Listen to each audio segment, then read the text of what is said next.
السلام علیکم 9 کلاس. کل ہم نے تیسری اور چوتھی آیت پڑھی تھی. آج ہم جو ہے 5, 6 اینڈ 7 یہ تینوں آیات پڑھیں گے. ٹھیک ہے، پہلے ہم اسی طریقے سے ورڈ ٹو ورڈ پڑھیں گے، اس کے بعد اس کا با محاورہ کریں گے، اور با محاورہ کے بعد ہم اس کا تھوڑا سا مفہوم میں آپ کو بتاؤں گی. جی، آپ کا پہلا ورڈ ہے کما. کما کا مطلب ہوتا ہے جس طرح. اخرجہ کا نکالا. کا ورڈ آ گیا تو کا میں نے آپ کو پہلے ہی بتایا کہ کا لفظ جہاں آ جائے گا اس کا مطلب ہوتا ہے تجھے، تو، تم، یہ والا ورڈ آ جاتا ہے. پھر آ جاتا ہے رب کا، تیرے رب نے.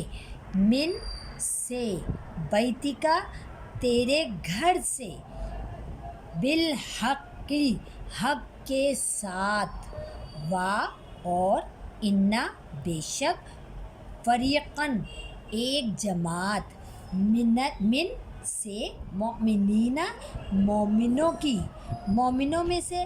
لکارہون، ناخوش تھی. یہاں پر اللہ تعالیٰ بتا رہے ہیں کہ کما اخرجہ کا مطلب ہم نے کیا بتایا، ان لوگوں کو اپنے گھروں میں اسی طرح نکلنا چاہیے جس طرح تمہارے پروردگار نے تم کو تدبیر کے ساتھ اپنے گھر سے نکالا، اور اس وقت مومنوں کی ایک جماعت ناخوش تھی. ٹھیک ہے، اب ہم آگے اس کا تھوڑا سا مفہوم پڑھ لیتے ہیں. ان آیات میں اگر ہم دیکھیں تو اللہ تعالیٰ یہ بیان کرنا چاہتے ہیں کہ جب حضرت محمد صلی اللہ علیہ وآلہ وسلم جنگ بدر میں صحابہ کرام سے مشورہ کیا تھا کہ اس وقت بعض مسلمانوں کو یہ پسند نہیں بات آ رہی کہ مسلمانوں کی جماعت جو ہے وہ جنگ کرے. ٹھیک ہے، یعنی ایک جماعت اس بات پر آمادہ نہیں تھی کہ وہ جنگ کرے. تو لیکن اسلام کی سچائی اور حقانیت ان لوگوں کے سامنے بھی تھی، مگر یہ لوگ ایسی سچی اور طے شدہ چیز میں کیا کر رہے تھے، شش و پنج کا شکار تھے. یعنی پس و پیش کر رہے تھے کہ بھئی ہمیں کرنی چاہیے کہ نہیں کرنی چاہیے، اور ہم مر نہ جائیں، ہمیں یہ نہ ہو جائے. مطلب اس طرح کی تعویلیں پیش کر رہے تھے، حجتیں نکال رہے تھے جو کہ اللہ تعالیٰ کو پسند نہیں آئی. کہ جب اللہ نے حکم دے دیا کہ آپ جنگ کریں تو پھر آپ لوگ کیوں جو ہے وہ اس میں کوئی کسی بھی قسم کی کوئی حجتیں نکال رہے ہیں. تو دوسرے نمبر پہ کیا آ رہا تھا کہ ابو جہل کے لشکر سے مقابلہ کرنا ان کو اس قدر تکلیف دہ کیوں محسوس ہو رہا ہے، اور وہ اپنے ان الفاظ پر ناپسندیدگی کا اظہار ہے کہ دراصل وہ اس بات کے متی تھے کہ ابو جہل جیسے اتنے بڑے سردار سے ہم کیسے لڑیں، کہیں ہمارا مر نہ جائیں یا کہیں ہمارے ساتھ کوئی اور بڑی بات نہ ہو جائے. تو اس پر اللہ تعالیٰ نے ناپسندیدگی کا اس آیت میں اظہار کیا، اور اس کیفیت کی وجہ یہ بیان کی گئی کہ جب ہم جنگ کے گھر سے نہیں نکلے ہیں، نہ ہماری تیاری اور نہ ہی اتنا جنگی ساز و سامان ہمارے پاس موجود ہے، تو پھر ہم دشمن کا مقابلہ کیوں کریں. کہ جب ہم جنگ کے نظر سے نہیں نکلے تھے، ہم تو صرف وہ قافلے جو ابو سفیان کا 2 طرح کے جو قافلے آ رہے تھے، تو وہ ابو سفیان کے قافلے کے لیے جاتے ہیں، تو پھر ابو جہل کے قافلے سے ہم کیوں لڑیں. یہ اس بات کی حجتیں ایک جماعت پیش کر رہی تھی. ٹھیک ہے جی، اب ہم پڑھتے ہیں آیت نمبر 6. آپ سب آیت نمبر 6 کے اوپر غور کریں. آیت نمبر 6 ہے یجادلونکا. یجادلونکا کہتے ہیں جھگڑتے تھے، کا تجھ سے. فی الحق، فی میں، حق کی، حق میں. بعد میں. ما، اس کے بعد میں. تبینہ کا مطلب ہوتا ہے ظاہر ہو چکی تھی. اس کے بعد میں ظاہر ہو چکی تھی.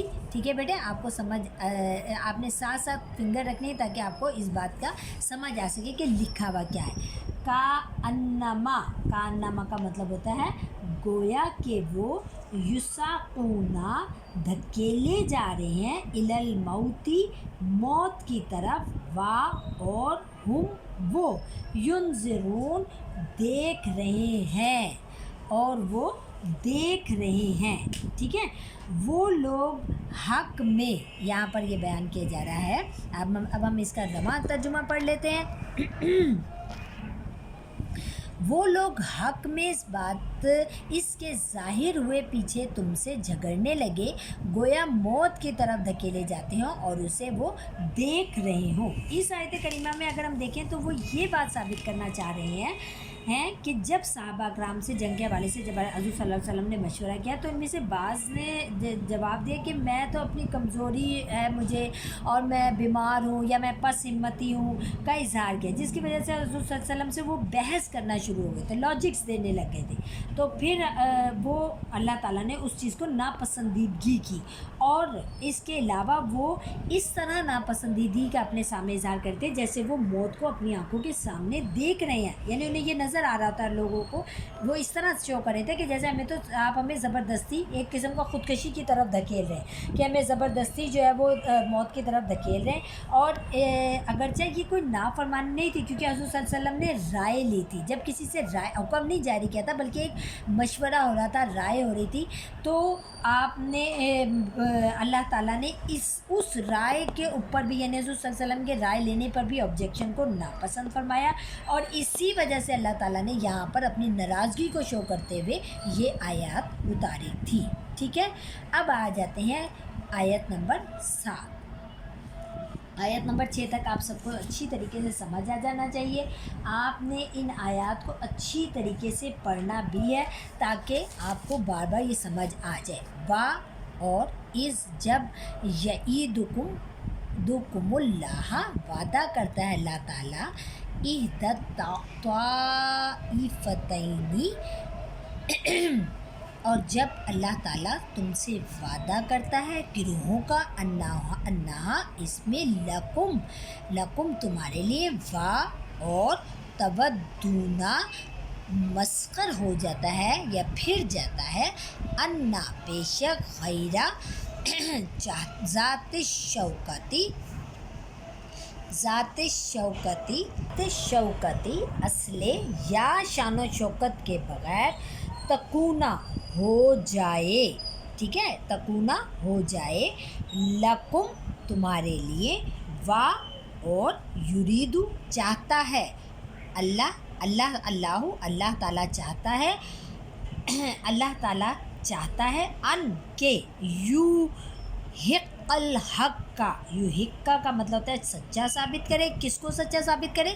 حق کو سچا ثابت کرے، بکلماتہ ہی، باتوں کے ساتھ اپنی، وا اور یقطع اور کاٹے، کیا؟ دابرہ جڑ سے، کافروں کو جڑ سے کاٹ دے۔ ٹھیک ہے جی، اب اس کا ہم با محاورہ کرتے ہیں۔ با محاورہ ترجمے میں وہ یہ بتاتے ہیں کہ اور اس وقت کو یاد کرو جب خدا تم سے وعدہ کرتا تھا کہ 2 گروہوں میں سے ایک گروہ کو تمہارا مسخر ہو جائے گا، اور تم چاہتے تھے کہ جو قافلہ بے شان و شوکت ہے، یعنی جس کے پاس ہتھیار نہیں ہے، وہ تمہارے ہاتھ آ جائے، اور خدا چاہتا تھا کہ اپنے فرمان سے حق کو قائم رکھے اور کافروں کو جڑ سے کاٹ کر پھینک دے۔ ٹھیک ہے بیٹے، اب ہم اس کا تھوڑا سا مفہوم کر لیتے ہیں، کیونکہ اس میں 3 باتیں اگر دیکھا جائے تو 3 باتوں کو شو کیا گیا ہے۔ پہلی بات کیا شو کی گئی ہے کہ آیت کی یہ جو پہلا حصہ ہے اس میں یہ کیا گیا کہ آیت میں اللہ تعالیٰ نے مسلمانوں کو اپنا وعدہ یاد دلایا کہ جس میں ابو سفیان کے تجارتی قافلے کو اور یا ابو جہل کا جو جنگی لشکر تھا اس پر فتح کی خوشخبری اللہ تعالیٰ نے پہلے دن ہی دے دی تھی۔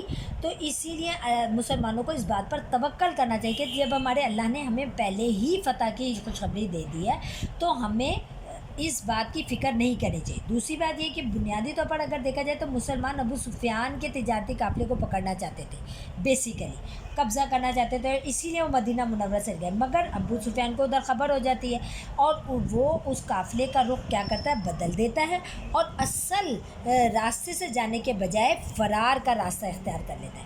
اب ابو جہل کے مقابلے کے سوا اب ظاہر ہے اب ہم تو ابو سفیان کے لیے گئے تھے، ابو سفیان کے لیے ہم تو وہاں پر گئے تھے، لیکن جب ابو سفیان اپنا راستہ ہی چینج کر لیتا ہے تو اب ہمارے پاس ابو جہل کے سے مقابلہ کریں، کیونکہ ابو جہل جنگ کیے بغیر نہیں وہاں سے ٹل سکتا تھا، تو اسی لیے ابو جہل کی جنگ کیے بغیر ہم وہاں سے واپس نہیں آ سکتے تھے۔ ٹھیک ہے، ایک پہلی بات یہ آ گئی۔ دوسری بات اس میں یہ بیان کی گئی ہے کہ جیسے ہی ابو جہل کو یہ آمد کی خبر ملتی ہے کہ حضور صلی اللہ علیہ وسلم جو ہے وہ اب مشورہ کر رہے ہیں اور 2 گروہوں کا مقابلے کے لیے آ چکے ہیں، تو پھر وہ بڑے پرجوش انداز میں جو ہے نا وہ مسلح گروہ کو اختیار کرنے اور ان کے خلاف لڑنے اور جہاد کرنے کے عزم کا اظہار کیا.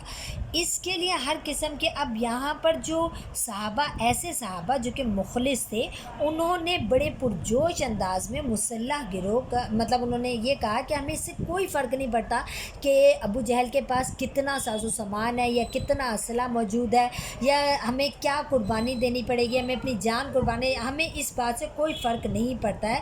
بے شک ہم بے سر و سامانی ہیں، لیکن جب اللہ تعالیٰ نے ہمیں اس بات کے بارے میں کہہ دیا ہے کہ میں نے تمہیں فتح دوں گا دونوں گروہ میں سے کہ جس گروہ سے بھی تم لڑو گے میں تمہیں اس پہ فتح دے دوں گا، تو وہ اس بات پر قادر آ گئے تھے. اور اسی لیے انہوں نے کہا کہ تجارتی قافلے کے بجائے اگر ہمیں ایک مسلح گروہ سے کو بھی کرنا پڑے تو ہم ہر طرح کا کام کرنے کے لیے تیار ہیں. ٹھیک ہے. تیسری بات اس میں یہ بیان کی گئی کہ آیت کے اس حصے میں بیٹے یہ بتایا گیا ہے کہ ابو جہل کا جنگی لشکر سے لڑنے کی وجہ یہ بیان کی جاتی ہے کہ کفار کے جنگی لشکر سے اہل ایمان جنگ کریں اور اللہ کی نصرت سے وہ جیت جائیں گے، اس بات کا یقین کروانے کے لیے، کیونکہ کافروں کی جڑ اور ان کے شر و فساد کا مرکز اس وقت کفار قریش ہی تھے. ٹھیک ہے. کیونکہ قریش ہی وہ مین جڑ تھے جو کہ کفار اگر وہ اکھڑ جاتی ہے تو پھر کفار کو اکھاڑنا بے حد آسان تھا. اسی وجہ سے وہ کیا کہتے ہیں کہ جی کفارے کو، اسی لیے اللہ تعالیٰ نے کیا فرمایا کہ ان کو جڑ سے کاٹ کر پھینک دیں گے، کہ اگر ہم اس ابو جہل کے قافلے سے لڑ لیتے ہیں تو پھر کیا ہوگا کہ ہم ان کو جڑ سے اکھاڑ دیں گے، کیونکہ اس قافلے میں بڑے بڑے سردار موجود تھے اور اگر ان سرداروں کو مار دیا جائے گا ایک دفعہ تو پھر کبھی بھی قریش ویسا نہیں کھڑا ہو سکے گا جیسا وہ اس وقت تھا. ٹھیک ہے. حقیقی مقصد یہی تھا.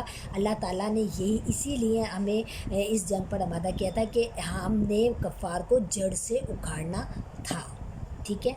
آپ لوگوں کو یہ اچھی طریقے سے سمجھ آ گئی. آپ نے یہ تینوں آیات کی اچھی طریقے سے پریکٹس کرنی ہے، ورڈ ٹو ورڈ کو پڑھنا ہے اور پھر اسے یاد کرنا ہے. اللہ حافظ.